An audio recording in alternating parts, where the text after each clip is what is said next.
Hello YouTube family, all our new subscribers. Well, that one video we done about cleaning up the yard down here, Matt asked me if I want to say anything about the gauges. I said, no, let's see if anybody knows them. And one subscriber did. It was Hearn. What was his last name, Matt? Zim? Hearn Zim, I believe. Think so. Hearn, if I got it wrong, I'm sorry. But only one subscriber that had caught it, or said anything about it anyway. He asked me, what gauges did you put on? Well, on one video I did about the new product, the scraper blade, and some Q&A. I talked about it. I don't trust electric gauges. It comes to the oil pressure and the water temperature. And the reason is why I have had them to fail me before, give me false readings.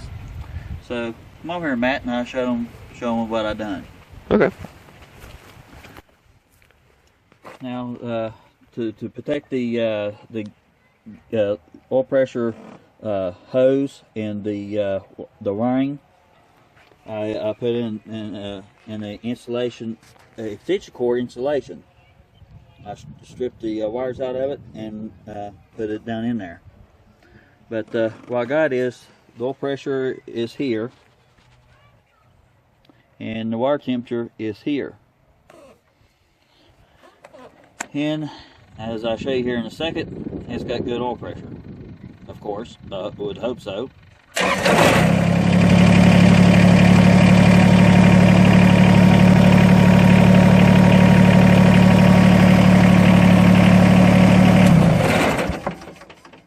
And these are more accurate. I think it's electrical, it's the lights. And we'll show you here in a little bit what it looks like after dark. Matter of fact, I had a subscriber email me, ask me what does it look like with the all the lights on at night. And I had to think about it. I haven't done any work at night on camera, so with the work lights on and all. So and another person asked me too when we was plowing the snow back in January. When I was coming down the driveway backwards and scraping like it was, but pushing snow backwards with all the gravel going underneath the blades, I went and scraped all the gravel up in the pile. He noticed the front lights wasn't working on the front of the tractor, and the reason is why I got a weatherproof switch here, right here. I had them cut off, and I didn't even think about cutting them on. Mostly because I had the other ones on. But they do work. I just had them turned off at the time. But anyway, I'm going to show you what little problem I had hooking up the temperature gauge. Now the oil pressure gauge, it's pretty much it comes out of the engine block with a T, and you can run the T this way, but it will get in the way of the oil filter. And what I'm talking about is I put it this way because you still can use the electric oil pressure switch, which is just what we call is an idiot light. It comes on when it's too late. You don't have no pressure at all. And you can use the oil pressure gauge as well. And but to show it, really you have to take the FEL off the front end loader and take all that off. I wouldn't do it until I went to use the next time I would go change the oil and stuff, because you got to take all that off anyway, or it's a lot easier if you do, and that'd be a good time to do it because you're right there at it. Well, I'm going to show you what I did with the temperature, water temperature. Alright, now the temperature sensor for it is this right here. This is the water temperature coolant sensor. It's not the glow plug. The glow plugs are here. There's 3 of them. And what is a glow plug? Well, it preheats your intake, and it be easy to start. I had one guy comment.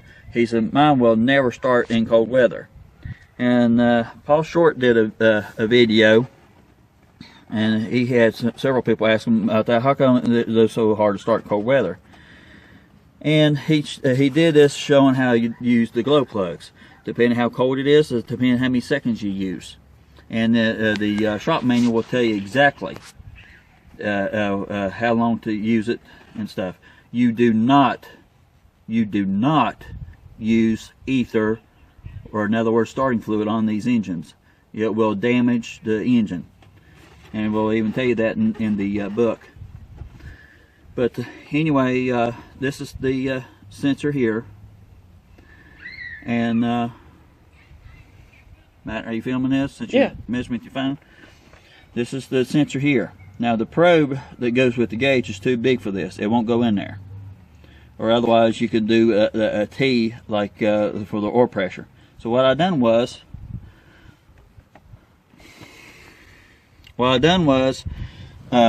I did this right here. It came, there's an Allen plug that was in here. I took it out and put the adapter in here, and this is for the temperature gauge, hydraulic temperature gauge, and it's before the thermostat. Now I know somebody's going to ask, why did you do it that way? Well, there's two reasons. One, it won't fit over here, and two, it may be like a couple of degrees off, but well, how it works is the engine block heats up first, then the thermostat will open, and it will flow through your radiator, and it will push the cold water back into your block, and it will cool your block back off, and that's how it circulates.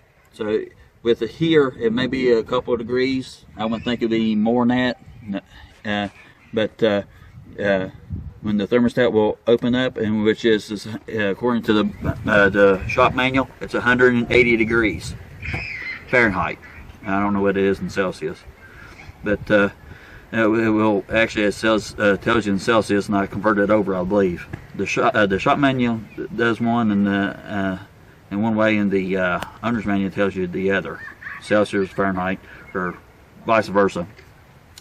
But anyway, but that's how it works, and I probably could show you better in the manual, because it shows you in the manual exactly how the cooling system circulates.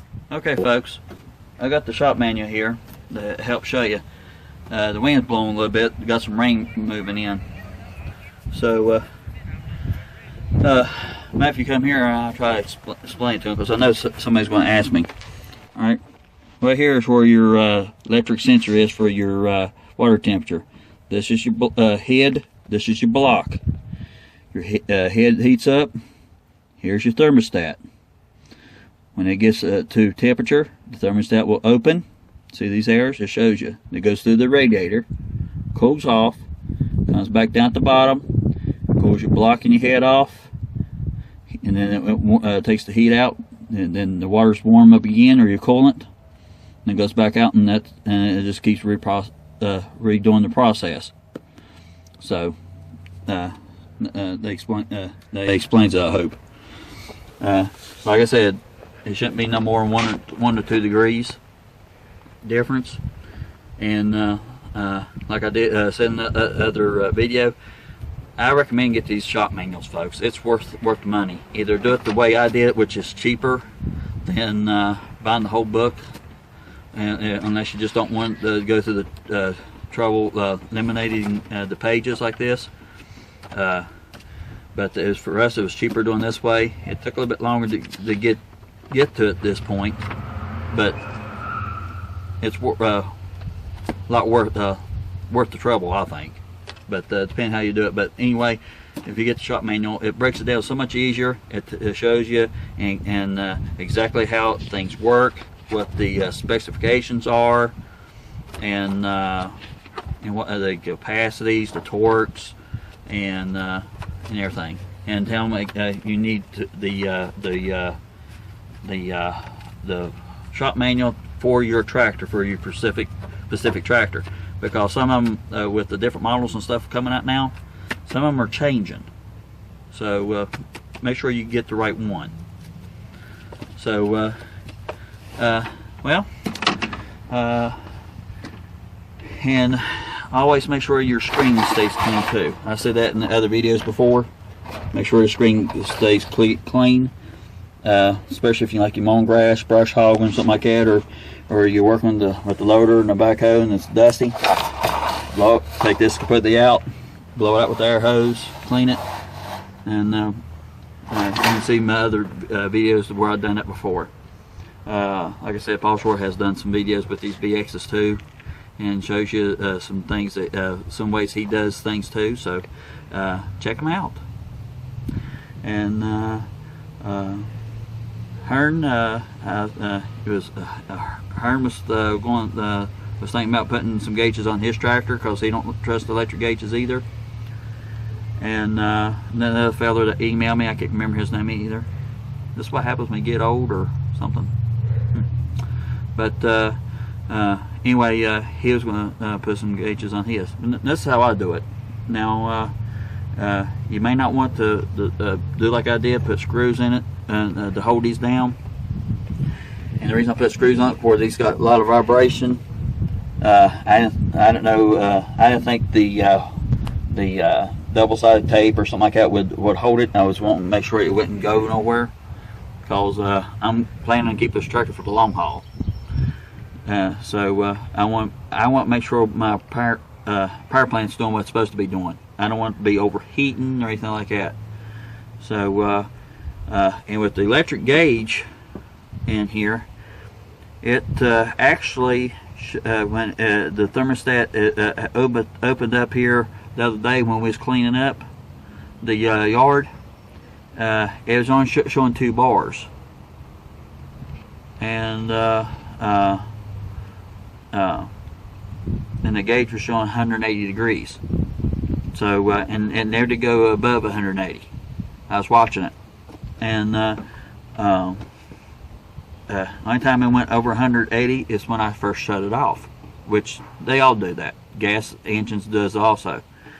If you run the equipment anytime, you know, especially if you're working hard, I'll let down for a minute or two, and well, depending on the piece of equipment, depends on what they're recommend,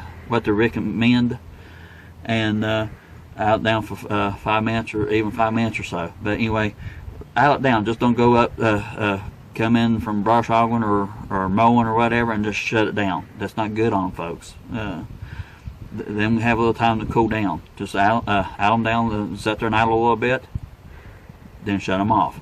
And they're going to heat up, build up pressure, then they can start cooling back down. But that's normal. That's just how they are. But anyway, I'm going to now show you what the gauges and everything looks like at night, and the work lights and such. Okay, folks, it's dark on us. Well, I'm going to show you with the tractor not running first what lights is doing what. Of course, everybody knows about the 4-ways. You getting that, Matt? Yeah. And well, you gotta have the key on for the rest of it. The noise you're hearing, folks, if you can hear it, it's the fuel pump. It's supposed to do that. Then you have the signal light switch, signal lights. All right.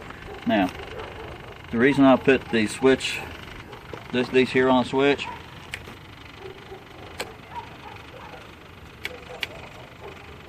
wrong switch. The reason I put these on a separate switch is because when the loader bucket is up here, it blinds you. So that's the reason I put them on a switch. And also I put these on a switch, but this is not on a weatherproof switch, which I got one, I just haven't hooked it up. And I put them on a separate switch from this to this. Now these here are all tied in together, and as you can see, it lights up pretty good. I'm going to drive down here in the back where away from these dust and dome lights to show you. That way you get more of a better idea. But or I can have all the lights off and just have the what I call the park lights on. Show them the gauges there, man.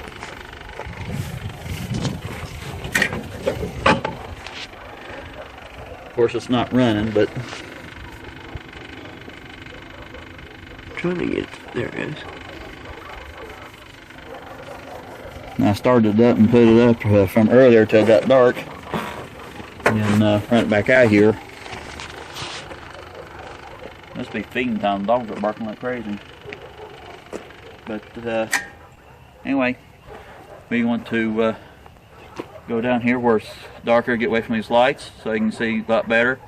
And I will show you what I'm talking about with these lights here in the front. In case anybody has the BXs, they know. Anytime you have to load a bucket about right here, these lights will glare off the bucket right in your eyes and you can't see. So that's the reason I have them on a switch. Because if it happens to get dark, whatever, if I'm mowing, I can cut them off if I need to.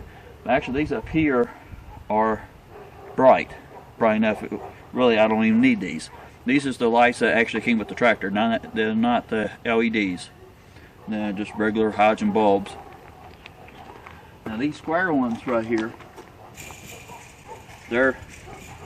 I got these at Walmart. I think $30, $35 or something like that. And they're good for about, I don't know, about 3 or 4, maybe 5 foot in front of the bucket, and that's it. These here, I have no idea where the guy got them from. A friend of mine gave them to me for doing some work for him. I don't know if he got them at a flea market or somebody gave them to him or something. I don't remember how it went. Anyway, he seen them, he grabbed them. He actually had 6 of them. He gave me 4 of them. That's all I need. 2 in the front, 2 in the back. And actually, they do pretty good. Anyway, I think I touched everything on everything. Let's go through the dark and give you a little ride in the dark. Let you see how the lights are.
yet. The gauge is running 180 degrees. I don't know if y'all can tell that or not.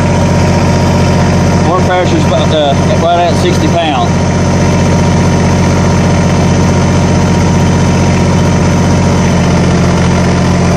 Alright, now I'm going to swing around and show you what it looks like with the backhoe.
Slow moving vehicle sign off so I can see better, because sometimes it's in my way.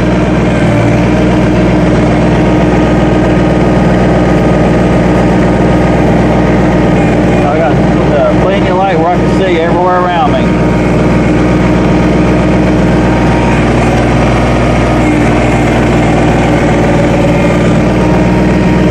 That way it gives you an idea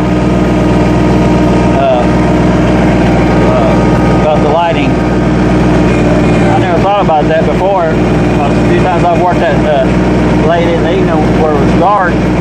I wasn't able to video for whatever reason or what have you.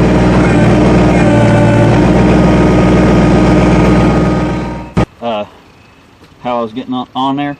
Now Paul Short did a great mod to his. He actually added a ring right here with a foot to give it more support, which that was a great idea, because look how narrow that is. And I found the easiest way to do it, get on these, is if I'm on the left side, put my left foot up first. We'll use three-point contact. 1, 2, 3. And put my right foot right here. And then swing my left foot through here. Then of course take my seatbelt up. Now if I was getting on the right side, I would start with my right foot. And then I put my left foot here, then swing my right foot through here, just like this. Right through here. But most of the time I get off and on the left side.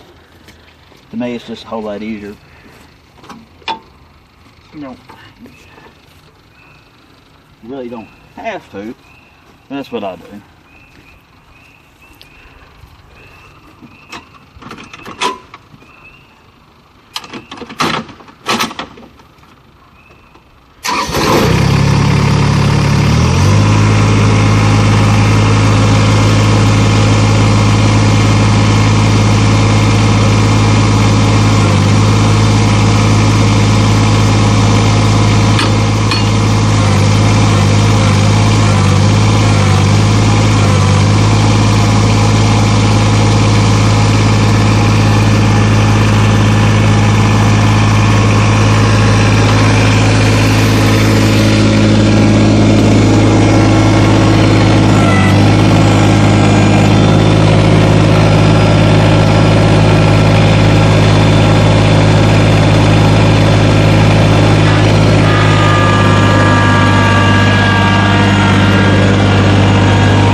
was putting the pin in the travel for the backhoe.